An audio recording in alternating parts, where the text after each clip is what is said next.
think of ourselves as the most powerful beings in the universe, it's unsettling to discover that we're wrong.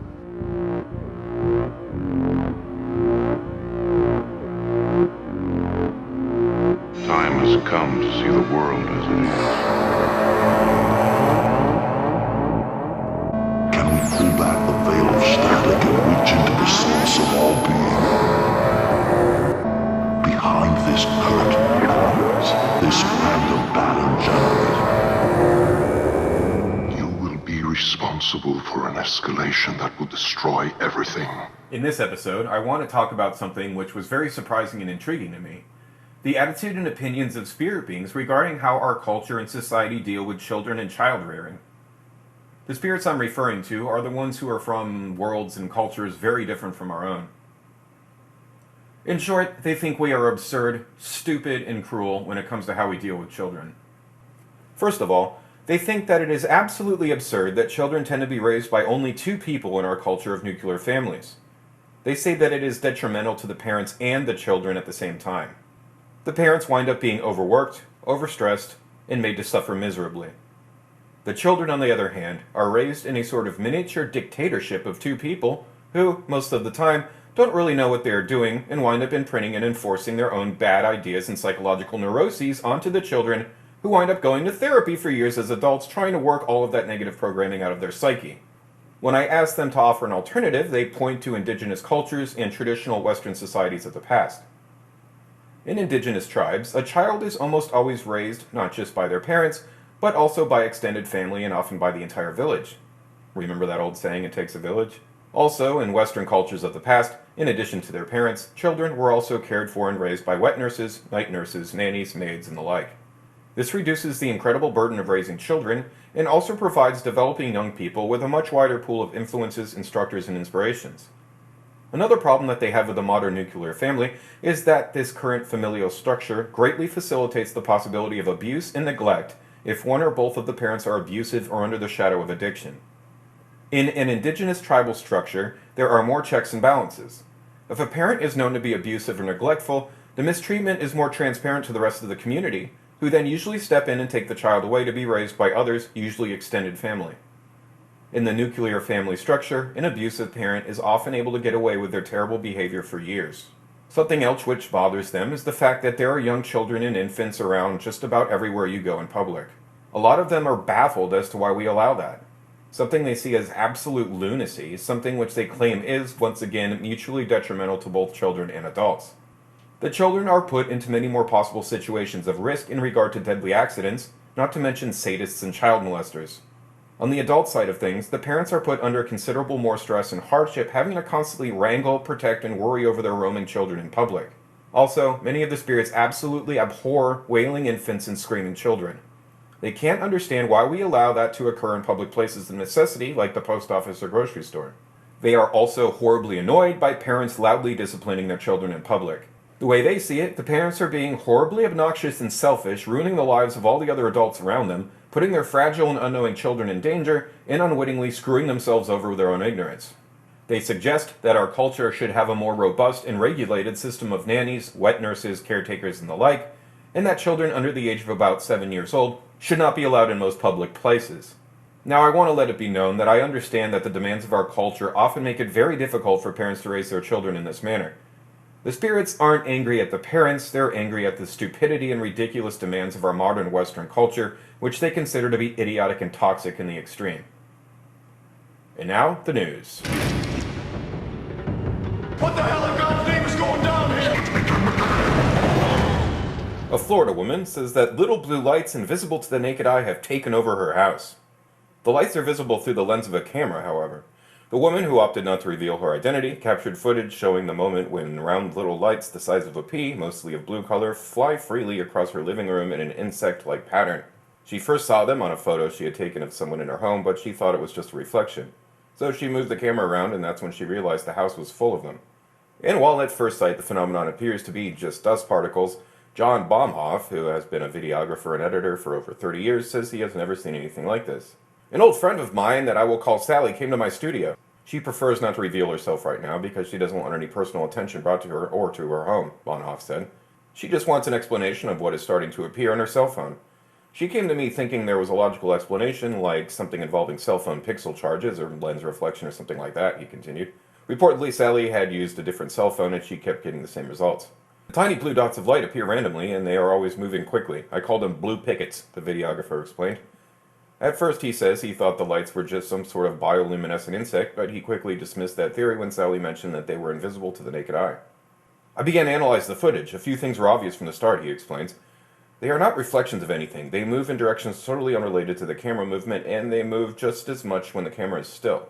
They move much faster than the camera is moving, and although many seem to be straight lines, they are not all in straight lines. The lights also take random turns and don't seem to be afraid of the camera. That's a more disturbing fact. They either move across the screen or at angles toward the camera. He figured that maybe only the front half of this organism or particle glows. How could I prove that? One way would be if one of them turned away from the camera in mid-travel. I just needed one that seemed to go dark in mid-travel. I looked. Nope. There were no obvious cases of the particles suddenly going dark, he explains. It appears that they glow over, travel fast in straight lines, with occasional sudden turns, and never away from the camera. But what if, Baumhoff theorizes, the camera wasn't what the lights are attracted to? What if the attraction was actually Sally, the homeowner? What are the pickets themselves? Animal, vegetable, or mineral? I moved in as close as my software would take me, which was 600%, and this is what emerged. The Samsung camera, like most cameras, shoots at approximately 30 frames per second. Most of the images are very spherical, except when they are moving fast. This photographic trait is called motion blur. He found out that something was also moving inside the lights, something he says more substantial and capable of encapsulating the seemingly gas-like shell of these organisms. These things have mass. It's probably a tiny amount, but they are real. If you look at this frame in the middle of the turn, in the outside of the turn there is a clear rounded mass. It's almost like centrifugal forces throwing it against the side. So Baumhoff decided to bring in his professional equipment, but the lights were not there anymore. I definitely do not doubt their existence. I saw the footage, but it was much warmer and drier, he said. He believes that the lack of blue pickets is some sort of very small flying insect that disappears with warm, dry weather. I have no theories as to why they only show up on Sally's phone. We will try again in the fall. Baumhoff is asking for help trying to identify these mysterious blue lights. In Pittsburgh, a man has taken photographs of a creature he thinks could be a gnome. Keith Sneadock, author of Relics of God, A Supernatural Guide to Religious Artifacts, Sacred Locations, and Holy Souls, and The Gatekeeper, The Final Secret of Tribulation, says he was staying at his summer cabin in the mountains of western Pennsylvania when he discovered the images 3 weeks ago. He then posted the pictures on his Facebook page. I have a camera set up in the woods to capture images of the abundant wildlife in the area, he told paranormal researcher Linda Moulton Howe.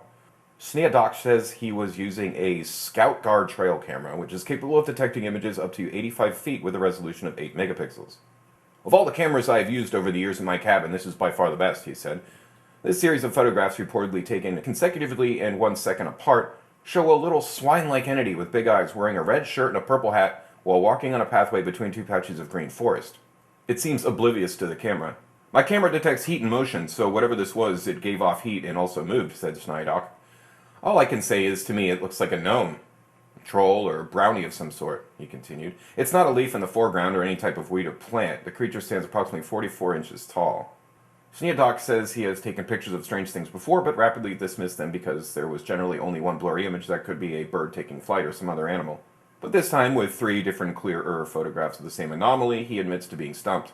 These pictures have not been altered in any way, shape, or form, and are completely authentic. I do not believe anyone is playing tricks on me. My cabin is in a remote area, and no one knows where my game camera is. I believe this creature is real, not a hoax. The Pittsburgh man claims he hasn't been able to see the strange being again, but that he has left the camera out for the rest of the summer just in case it shows up. Leprechauns and gnomes are little mischievous entities present in folklore legends in many countries around the world.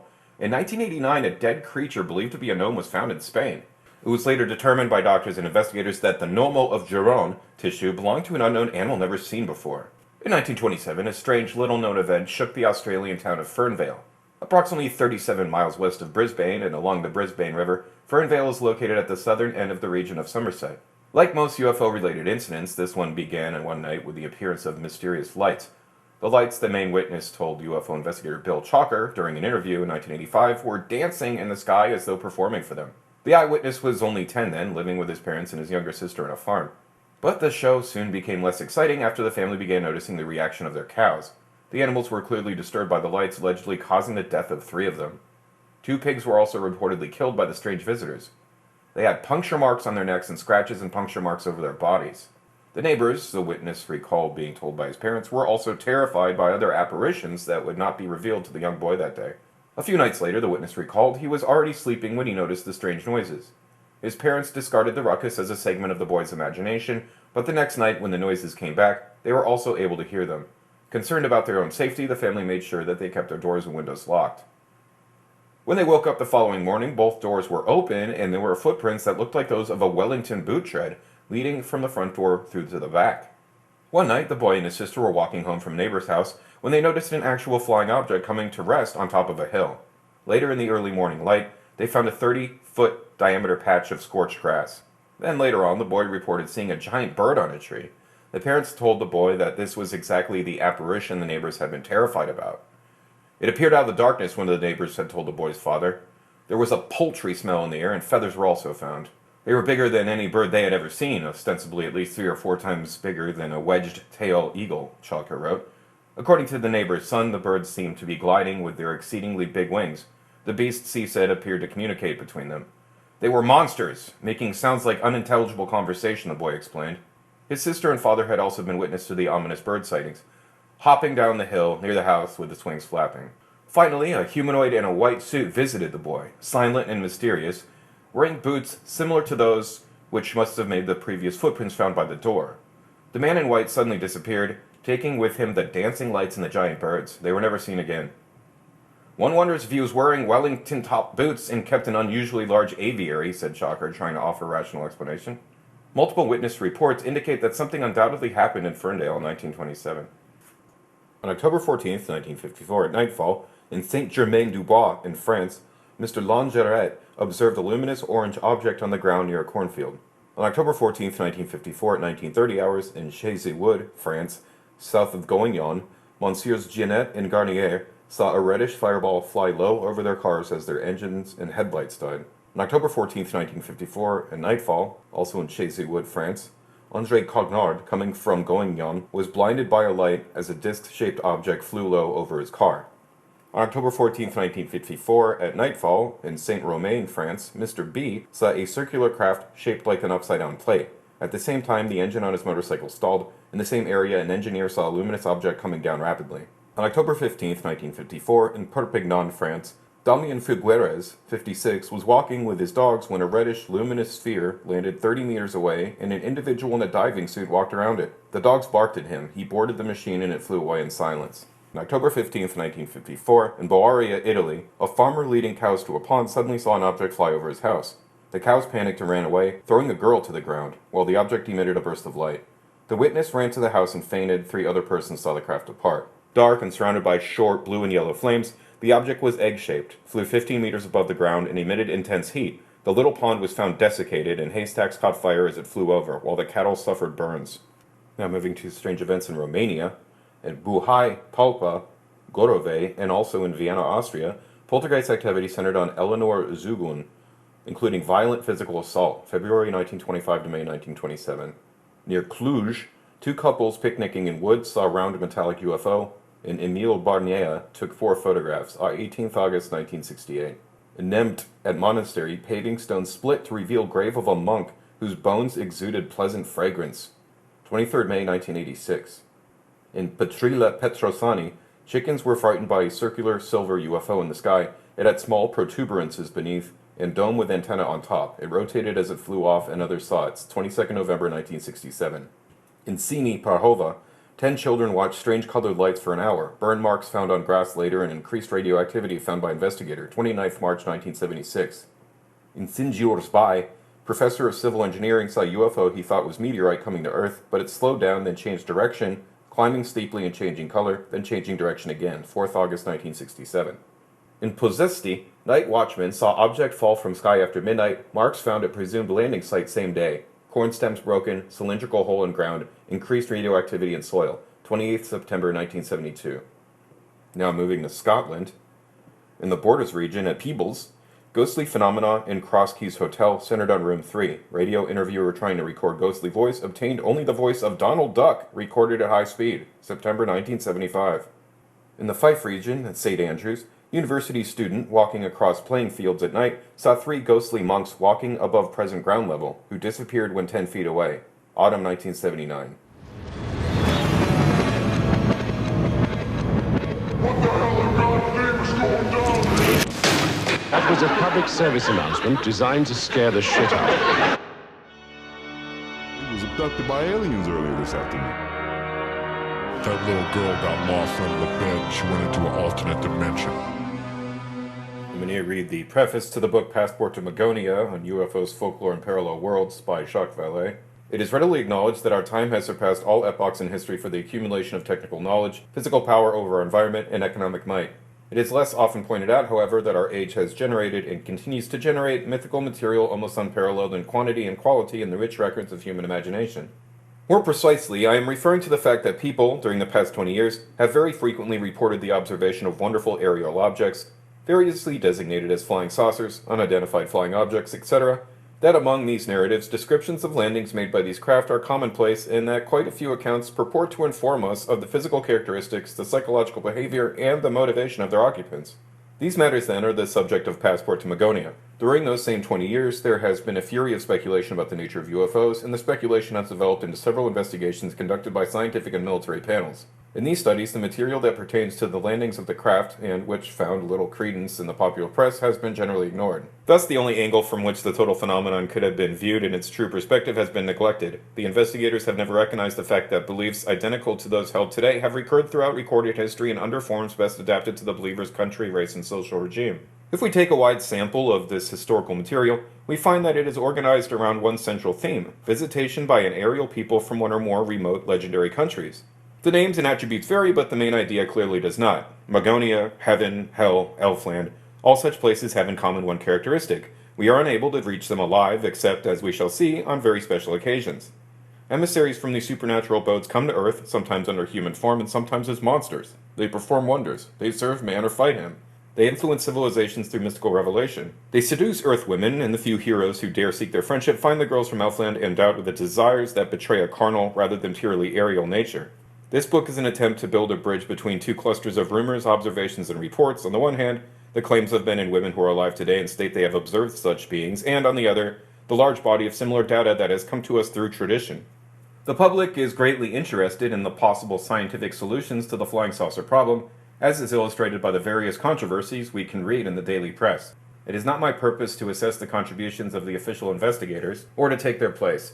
I am not trying to solve any problem, to promote any theory, to provide any reassurance, or to support any belief. Whatever light I throw on this subject will create more areas of shadow than I care to count. But if I can bring a few pieces of information to the attention of people who need them, then my task will be over. To summarize then, the book you're about to read is an effort to provide systematic documentation and literary illustration of modern folklore in the perspective of ancient myths and traditional legendary material. I frankly confess it, I entirely forgot that I was a scientist by profession when I began the manuscript of Passport to Magonia. My only guide has been the persistent feeling that science had offered no answers to some basic needs in our hearts, and that perhaps the present loneliness of man, echoed in the great miseries of times past, had provided most of the emotional power, most of the intellectual quality, mobilized in that unreachable goal, Magonia, a place where gentle folks and graceful fairies dance and lament the coarse world below. Time has come to see the world as it is. I'm going to read from the book Unsolved Mysteries, Past and Present by Colin Wilson and Damon Wilson. Like the Skull of Doom, the story of the Hope Diamond seems to suggest that crystals have some power to absorb human emotions. The diamond was purchased by Louis XIV in 1668 from a French trader named Jean-Baptiste Tavernier, who is believed to have stolen it, like Milton Hayes' Green Eye of the Little Yellow God, from the eye socket of an idol in an Indian temple. One writer mentions the temple of Ramasitra near Mandalay. Tavernier subsequently went bankrupt, sailed for India, and tried to recoup his fortune, and died en route. The king had the diamond cut into the shape of a heart, and it was worn by Madame de Montespan, the king's mistress, who was also involved in the notorious Affair of the Poisons, in which a number of old crones who told fortunes provided poisons for killing off unwanted husbands. Black magic was involved, and an abbey named Guibourg took part in black masses in which babies were sacrificed. The naked body of Madame de Montespan was used in these ceremonies as an altar. The scandal was suppressed, but Madame de Montespan fell from favor, and the old crones were secretly tried in the chambre ardente, or candlelit chamber, and later burned. So after Tavernier, it would seem that Madame de Montespan was the next person on whom the French blue, as it was then known, brought misfortune. A century later, the stone was given by Louis XVI to his queen, Marie Antoinette. Her involvement in the scandal of the diamond necklace caused her to lose credit with the populace and was an indirect cause of the French Revolution, in which she lost her head. The Princesse de Lamballe, to whom Marie Antoinette lent the diamond, was murdered by a mob. The diamond reappeared in London, but now greatly reduced from its original 112.5 carats, or 22.5 grams, to 44.5 carats, less than half its original size. It was purchased in 1830 by the London banker Henry Thomas Hope for £18,000, and from then on was known as the Hope Diamond. As far as we know, Hope suffered no ill effects from the diamond. Neither did any other member of his family until the diamond passed into the hands of singer May Yohe, who married Lord Francis Hope. They were plagued by marital problems, and the wife prophesied that the diamond would bring ill luck to all who owned it. She herself died in poverty, blaming the diamond. Lord Francis, in severe financial trouble, sold it in the early 1900s to a French broker, Jacques Vallee, who went insane and committed suicide, but not before he had sold it to a Russian, Prince Kanatovsky, who lent it to a French actress at the Folies Bergeret, then shot her from his box the first night she wore it. He was stabbed by revolutionaries. A Greek jeweler, Simon Mantharides, bought it and later fell over a precipice, or according to another account was thrown. The Turkish Sultan Abdul Hamid, known as Abdul the Damned, bought it in 1908 and was deposed in the following year. He went insane. Habib Bey, its next owner, drowned. The diamond then passed via the French jeweler Pierre Cartier to America to Edward Beale McLean, proprietor of the Washington Post. Soon after he purchased it, his mother died, and so did two servants in the household. His son, 10-year-old Vincent, who was always heavily protected and watched over, evaded his minder one day and ran out of the front of the house, where he was knocked down and killed by a car. McLean himself parted from his wife, Evelyn, was involved in the famous Teapot Dome scandal, and ended as an insane alcoholic. Evelyn kept the diamond and frequently wore it, dismissing stories about its malign properties. But when her daughter committed suicide in 1946 with an overdose of sleeping pills, it was recalled that she had worn the diamond at her wedding. After Evelyn McLean's death in 1947, all her jewels were purchased by the New York jeweler Harry Winston for a sum rumored to be $1 million. He displayed the diamond in New York, but eventually decided to present it to the Smithsonian Institution. The fact that he sent it by ordinary parcel post seems to indicate that he had no misgivings about the curse. The packet is now exhibited together with the diamond. When it was tested under ultraviolet light at the De Beers laboratory in Johannesburg in 1965, it continued to glow like a red-hot coal for several minutes afterwards, a unique phenomenon among diamonds. Skeptics regard the curse of the Hope Diamond like the curse of Tutankhamun as mythical, pointing out that many of its owners suffered no misfortune. Yet, while skepticism may be the correct attitude in this case, it would undoubtedly be premature to dismiss the whole notion of curses as superstition. The late T.C. Lethbridge was convinced that tragedies and unpleasant events can leave behind their imprints on the places where they occurred. A theory first put forward in the early 20th century by Sir Oliver Lodge, who felt that certain so-called hauntings could be explained as a kind of recording. Lethbridge also called such recordings ghouls, meaning the unpleasant sensations that may be experienced in certain places. When he was 18, he and his mother had been on a walk in the Great Wood near Wokingham, when they both felt suddenly depressed. Later they learned that the body of a man who had committed suicide had been lying close to the spot where they were standing. Lethbridge believed that the man's depression had been somehow recorded by his surroundings.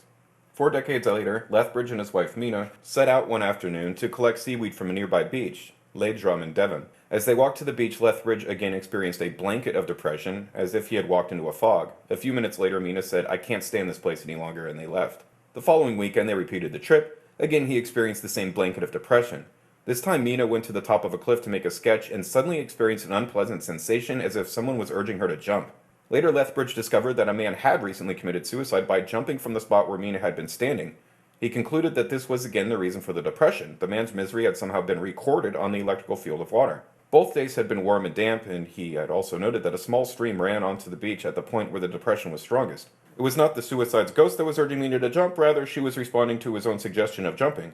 This notion of tape recording lies behind the theory of psychometry, the ability of certain people to read the history of an object by holding it in their hands. Clairvoyants believe that crystals possess this power of absorption to a high degree, hence the popularity of crystal balls, which are kept wrapped in black velvet to protect them from light and heat, on the same principle that recorded tapes should not be left in hot sunlight or on radiators. There is also a great deal of documentation on curses, which seem to indicate that certain objects can carry bad luck. For example, a whole book has been devoted to the career of the ship called the Great Eastern, built by the great 19th century engineer Isambard Brunel. During its construction, a riveter and his boy apprentice vanished. No one realized that they had been sealed into the hull. The ship, the largest ever built at that time, got stuck during its launching and took 3 months to free. Brunel then collapsed on its deck and died a week later. From then on, the career of the Great Eastern was a long series of disasters. 5 firemen died when a funnel exploded. While in port for repairs, the ship was damaged in a storm. The captain was drowned in a boat with a cabin boy. A sailor was crushed by the wheel. A man was lost overboard. The disasters and the damage continued until the ship was abandoned, a mere 15 years after its launch.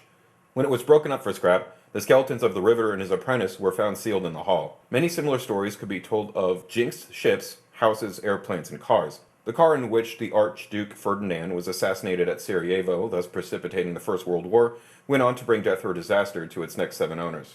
Now, if Lethbridge is correct, and a curse is merely a kind of negative tape recording, it also suggests the reason why some people may be affected and others escape unscathed. Lethbridge believed that sensitives like himself, for example good dowsers, would be unusually receptive to these recordings, while other people would not even notice them. If physical objects like crystals are sensitive to the vibrations of the human mind, it would also seem to follow that under certain circumstances a curse might be deliberately imprinted on them, rather like marking one's possessions with an invisible marking pen. The ancient Egyptians certainly believed that their tombs could be cursed against robbers. The priests of the temple of Ramessetra may have taken the same precaution with the Hope Diamond. Time has come to see the world as it is. I'm going to read the preface and the introduction to the book of Lies, The Disinformation Guide to Magic and the Occult, edited by Richard Metzger. The preface is by Grant Morrison. In an overloaded, supersaturated mediosphere, my own best compass is the evidence of my senses. Having said that, in the course of 24 years of almost daily occult practice and exploration, some very bizarre things have manifested in front of my lovely flaring nostrils, and I've been forced to alter my view of life, death, and reality accordingly. Because whether you believe in it or not, whether you like it or not, magic works. Magic has worked for all of the contributors to this book, as you will see, and it can work for everyone. Personally, I don't need to know how it works, although I have bucket loads of colorful theories, just as I don't seem to need to know how my TV works in order to watch it, or how a jumbo jet stays up when I'm dozing through in-flight entertainment at 35,000 feet. What I do know for sure, based on the evidence of my senses and on many years of skeptical inquiry, is that magic allows us to take control of our own development as human beings. Magic allows us to see the world entire in a fresh and endlessly significant light and demands of us a vital and dynamic collaboration with our environment. Magic brings coherence and structure to psychological breakdowns, psychedelic experiences, or transpersonal encounters. Magic allows us to personify our fears and failures as demons and outlines time-honored methods of bargaining with these feelings or banishing them.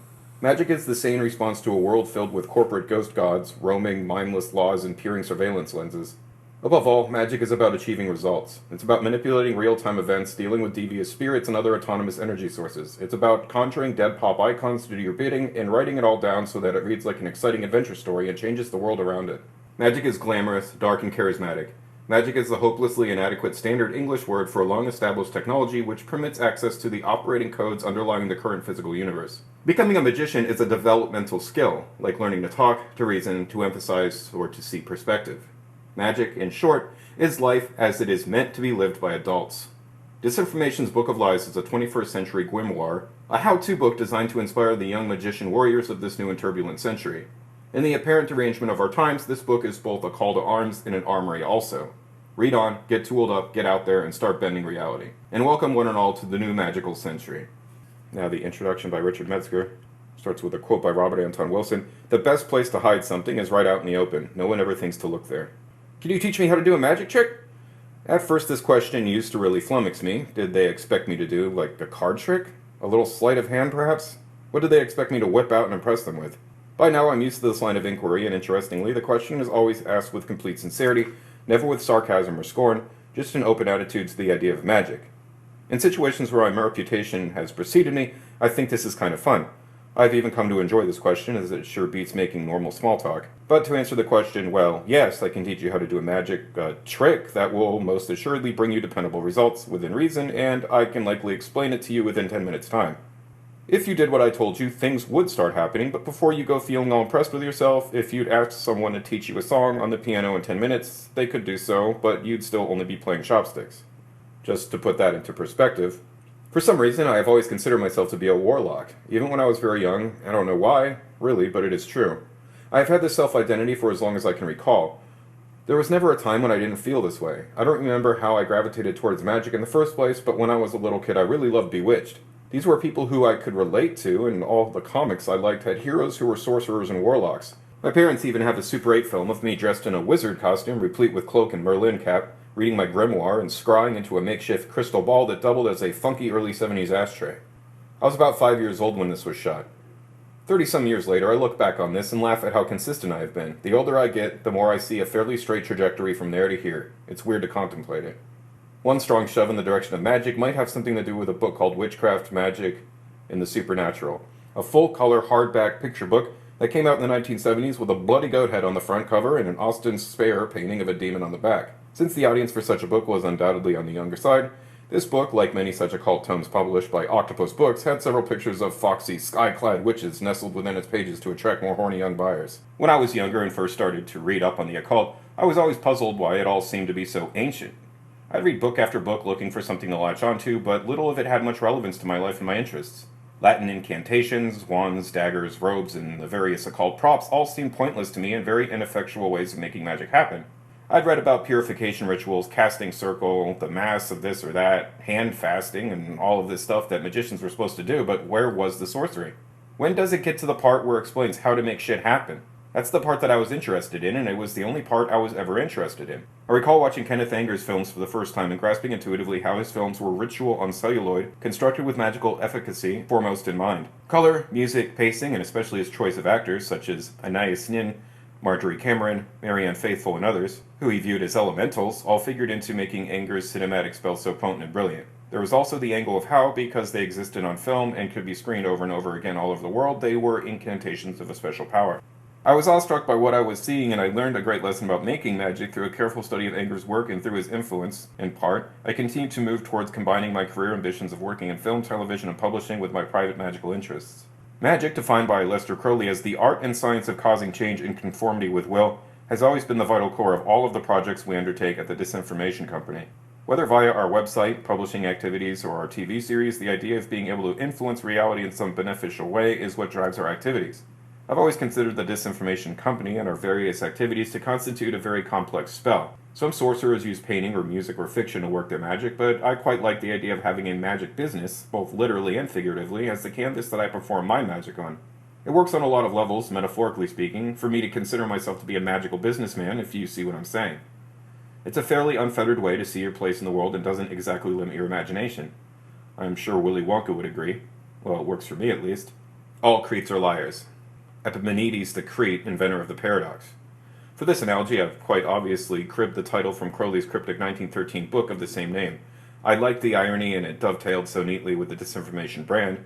Disinformation, a term usually associated with the CIA, means a mixture of truth and lies used as an information smokescreen. So Book of Lies seemed natural. A book that announces itself as a book of lies would have to have the truth hidden somewhere in it, right?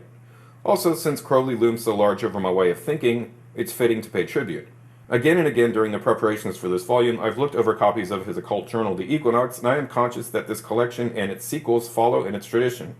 Here I'm interested most of all in presenting modern magic as opposed to museum magic, and feel that all too often the occult books being published today are merely a rehash of what has gone on before, with nary an ounce of new energy or new ideas coming into the fold.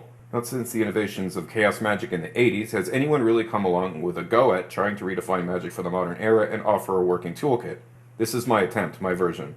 However, because this book is an anthology, the work of many people, and showcases so many radical belief systems, rebel biographies, and all histories, I get to elegantly sidestep the notion that I, personally, am trying to tell anyone this is how you should practice magic, as this is certainly not my intention. No one can do that for you, and I would not presume to try. How can anyone possibly know more about your magic than you do? It's about what works for you. If you get results, then it must be working. Over time, you'll see your targets hit with greater accuracy, but there is no set way of doing anything in magic. I can assure you that I, too, am making it all up as I go along. Even as my aim gets better and better as I get older and become more creative with my spellcasting, I will say it again, I am still improvising. This book endeavors to showcase strategies that work for other people and create a cookbook for subversion, but feel free to riff on the recipes. It's the only way forward to discover your own true orbit in life and what works for you. The editorial selection attempts to broaden the cultural definition of what magic is and what it is not by including many disparate voices, some not normally viewed as working in the occult arena, painters, rock stars, comic book writers, computer programmers. Some of the names in the book will be familiar, others not, but the communal reason that they all coexist between the covers of Disinformation's Book of Lies is because they are doing something different and inspiring, bringing to light an obscure subject, or else they are writing on a familiar topic and presenting a side of things not usually seen. This collection represents, for me, the strongest lineup of magical thought that I could find today and presents some of the most potent magical thinkers of our time in its pages. When you are in the book publishing business at a certain point, hopefully early on, you need to ask yourself, who is going to read this book? Who is it for? This anthology is for the person who is like I was back then, searching for something, groping for something magical in their lives, but not quite finding it in the rehashed medievalism and incense and affirmation school of what passes for occult literature. This book intends to fuel a certain kind of fire in a certain type of person. I know that I'd be happy if I stumbled upon it, so I consider that a good sign. And if it is your first dip into occult literature, I do hope this book is like having a nuclear bomb go off behind your eyeballs or a razor blade slashed across your brain. I think these ideas deserve a wider readership. It's only when these sorts of thought forms can be fully externalized in the culture that we can expect to see the emergence of a mutant race. I am very interested in seeing this happen, and this collection represents a nudge in that direction. Which side are you on? Time has come to see the world as it is. I'm going to read another section from the book Supernatural, Meetings with the Ancient Teachers of Mankind by Graham Hancock. The ocean of the supernatural is vast and treacherous. It cannot be navigated without charts. Wherever possible, landmarks must be sought from which to take one's bearing. My first landmark, in the mystery that originally drew me to this inquiry, was the realization that encounters with supernatural beings are documented in the oldest representational art that has so far been found anywhere in the world, art depicting therianthropes and dating back more than 30,000 years. The discovery that shamans and surviving hunter-gatherer cultures routinely experience encounters with virtually identical beings when they enter trance, and that I could and did encounter such beings myself under the influence of the same hallucinogens that the shamans used, convinced me that there was a real mystery to explore here. Yes, by all means, the beings that ayahuasca and ibogaine brought me literally face-to-face with might just be illusions of disturbed brain chemistry, as Western scientists claim, but they certainly hadn't seemed that way to me. On the contrary, everything that these two plant-based hallucinogens had put me through had felt very strongly and convincingly like the opening of doors into other and entirely different levels of reality. The experiences had been profound, deeply moving, thought-provoking in a lasting way, and also, in one case, weirdly menacing and terrifying. I found it hard to believe that all this complexity and detail, together with amazing images that seemed to have no connection whatsoever to my previous life or interests, could simply have been generated out of nowhere by my poor drug-fried brain. My intuition was that I had been afforded glimpses, however brief and however distorted by my own cultural preconditioning, of beings that are absolutely real in some modality, not yet understood by science, that exist around us and with us, that even seem to be aware of us and to take an active interest in us, but that vibrate at a frequency beyond the range of our senses and instruments and thus generally remain completely invisible to us. This intuition is by no means new or original to me. In 1901, after inhaling a psychoactive dose of nitrous oxide and passing into a trance in which he experienced intense hallucinations, the renowned psychologist and philosopher William James, brother of the novelist Henry James, was startled by a metaphysical revelation about the way that human consciousness interacts with reality. One conclusion was forced upon my mind at that time, and my impression of its truth has ever since remained unshaken. It is that our normal waking consciousness, rational consciousness as we call it, is but one special type of consciousness, whilst all about it, parted from it by the filmiest of screens, there lie potential forms of consciousness very different. We may go through life without suspecting their existence, but apply the requisite stimulus, and at a touch, they are there in all their completeness. No account of the universe in its totality can be final, which leaves these other forms of consciousness quite disregarded. At any rate, they forbid a premature closing of our accounts with reality. Half a century later, in 1953, the author Aldous Huxley began to feel exactly the same way after consuming 0.4 of a gram of mescaline, the psychoactive alkaloid derived from the peyote cactus. Having reflected upon that first and other subsequent experiences with mescaline, and also with psilocybin and LSD, Huxley's mature and thought-out suggestion was that the function of the brain and nervous system and sense organs is in the main eliminative and not productive. In other words, that these organs operate primarily as a reducing valve that protects us from being overwhelmed and confused by a mass of useless and irrelevant knowledge by shutting out most of what we should otherwise perceive or remember at any moment, and leaving only that very small and special selection which is likely to be practically useful. What comes out at the other end is a measly trickle of the kind of consciousness which will help us to stay alive on the surface of this particular planet. Most people, most of the time, know only what comes through the reducing valve and is consecrated as genuinely real by local language. Certain persons, however, seem to be born with a kind of bypass that circumvents the reducing valve. In others, temporary bypasses may be acquired either spontaneously or as the result of deliberate spiritual exercises or through hypnosis or as the result of drugs. Through these permanent or temporary bypasses there flows something more than, and above all something different from, the carefully selected utilitarian material which our narrowed individual minds regard as a complete, or at least sufficient picture of reality. In 1983, the Swiss scientist Albert Hofmann, who first synthesized LSD and frequently self-experimented with this powerful hallucinogen, noted that reality is inconceivable without an experiencing subject. It is the product of the exterior world, of the sender, and of a receiver, an ego, in whose deepest self emanations of the exterior world, registered by the antenna of the sense organs, become conscious. The entry of another reality under the influence of LSD may be explained by the fact that the brain, the seat of the receiver, becomes biochemically altered. The receiver is then tuned into another wavelength than that corresponding to normal everyday reality. Since the endless variety and diversity of the universe correspond to infinitely many different wavelengths depending on the adjustment of the receiver, many different realities can become conscious. The true importance of LSD and related hallucinogens lies in their capacity to shift the wavelength setting of the receiving self and thereby to evoke alterations in reality consciousness. This ability to allow different new pictures of reality to arise, this truly cosmogenic power, makes the cultist worship of hallucinogenic plants as sacred drugs understandable. Especially so, we might add, if such changes of receiver wavelength were to give us vertical access to higher spiritual agencies. William James again says, just as our primary wide-awakened consciousness throws open our senses to the touch of things material, so it is logically conceivable that if there be higher spiritual agencies that can directly touch us, the psychological condition of their doing so might be our possession of a subconscious region which alone should yield access to them. The hubbub of the waking life might close a door which in the dreamy subliminal might remain ajar or open. If there be higher powers able to impress us, then they may get access to us only through the subliminal door. In 2001, a leading American psychiatrist, Rick Strassman, MD, of the University of New Mexico, published the results of the first federally approved and funded human hallucinogen research in the U.S. in over 2 decades. Dr. Strassman's project had involved 11 years of closely monitored studies in which dimethyltryptamine, or DMT, the principal psychoactive alkaloid in the ayahuasca brew, was given by injection in a purified form to human volunteers who then reported their experiences. Precisely what they reported was so extraordinary, so unexpected, and so difficult to explain, as we'll see in Chapter 18, that it caused Strassman to re-examine his view of reality. Like Huxley and Hoffman, he was forced to consider the possibility that hallucinogens might change the receiver wavelength of the brain, allowing it to make contact with unseen worlds in their resonance, opaque to us in normal states of consciousness, but nonetheless completely real. Drawing an analogy between the brain and a TV set, he observed that what DMT seems to do is not merely to adjust brightness, contrast, and color, as might be said of alcohol and other non-hallucinogenic drugs. Instead, it switches our attention to a new channel altogether. Quote, no longer is the show we are watching everyday reality, channel normal. DMT provides regular, repeated, and reliable access to other channels. The other planes of existence are always there. In fact, they are right here, transmitting all the time. But we cannot perceive them because we are not designed to do so. Our hardwiring keeps us tuned into channel normal. It takes only a second or two, the few heartbeats that the spirit molecule, or DMT, requires to make its way to the brain, to change the channel, to open our mind to these other planes of existence. How might this happen? I claim little understanding of the physics underlying theories of parallel universes and dark matter. What I do know, however, causes me to consider them as possible places where DMT might lead us.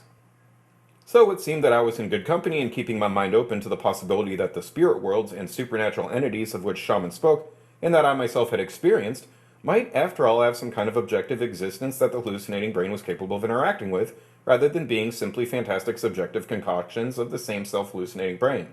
I felt encouraged that thinkers of the stature of William James, Aldous Huxley, and Albert Hoffman had self-experimented with hallucinogens in order to test the boundaries of socially constructed reality and try to discover what might lie beyond.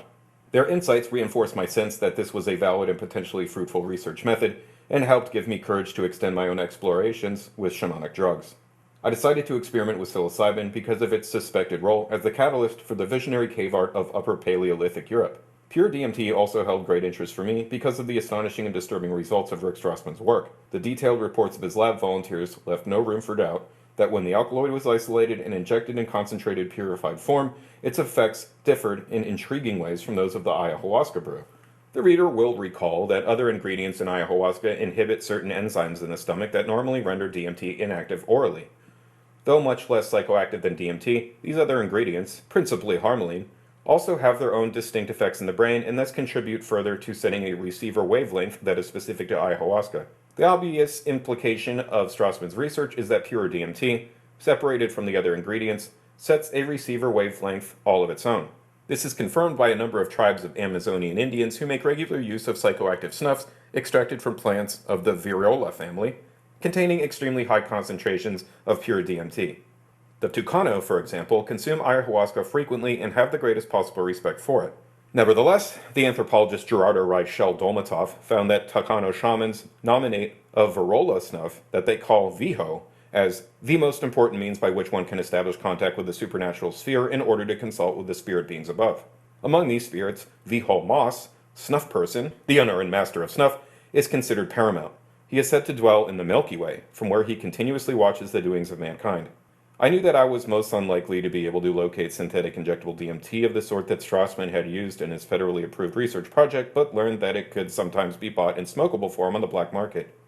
Another alternative, if it could be obtained, was Varrola resin, which I could prepare as a snuff, or a resinous extract of pure DMT from the bark of an Australian acacia tree, which could be smoked in a pipe. There were many other hallucinogens that I might try if I so wished, but I had no plans to do so. Nor, after my intense experiences with ayahuasca and ibogaine, did I feel in any great or pressing hurry to begin my experiments with psilocybin and DMT. Far from it. The truth is that I have very mixed, ambiguous feelings about hallucinogens and about their effects on my consciousness. I welcome their ability to jolt me, even temporarily, into a spiritually receptive state of mind that I am normally too neurotic and preoccupied to permit myself to enter. I welcome the unexpected riches that this state of mind reveals. But like most people who have had acquaintance with powerful hallucinogens and taken them seriously, I'm also permanently afraid of their, or my own, dark side, afraid in all sorts of nameless ways of the otherworldly vistas that they uncover and of the strange and sometimes terrifying entities they bring us into contact with, afraid that they could lure me into some spiritual hell world from which I might not emerge sane. Such fear, I think, is appropriate. In Investigating the Supernatural, as the Peruvian shaman Don Emilio Andrade Gomez told the anthropologist Eduardo Luna, one should impose limits on the knowledge one seeks to acquire, and above all, one should not be too eager. Far from eager, I was downright scared, but I also knew that I had to overcome my fear if I wanted to complete this side of my research.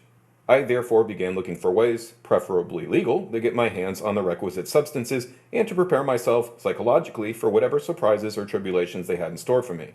Meanwhile, I was also well advanced on a second line of inquiry. This took me back to the mystery of the wounded men in Upper Paleolithic cave art and David Lewis Williams' suggestion, reported in Chapter 10, that these tortured figures represent a form of shamanic suffering, death, and initiation that was closely associated with hallucinogens. The reader will recall the gory and graphic details of some of the agonies and ordeals that shamans from as far afield as Australia and Greenland say that they have endured in the spirit world at the hands of the supernatural beings. Although they are bizarre, and although ethnographic and anthropological studies of hunter-gatherer societies make frequent mention of them, such reports of magical surgery, implantation of crystals into the bodies or heads of initiates, dismemberments, piercings, extraction of brains and eyes, and so on and so forth, have never tempted scholars to ask whether something very odd but real could possibly lie behind them. So although they are studied for the light they supposedly shed on the tensions and dynamics of hunter-gatherer societies and other sociological concerns, the reports in themselves are believed to have no true value, and are loftily dismissed as the brutal, ritualistic, and superstitious fantasies of pre-scientific cultures and their mentally deranged shamans. Imagine my surprise, therefore, when I discovered that virtually identical experiences are routinely reported today by very large numbers of sane, sophisticated, respectable, well-educated individuals in technologically advanced countries such as the United States, Britain, and Japan that long ago distanced themselves from the shamanic view of reality. And I'll read the rest of this in the next episode. Science can explain everything if we look hard enough. Shut up, science bitch. Nothing is true. Everything is real. Not only is he like ruining my life,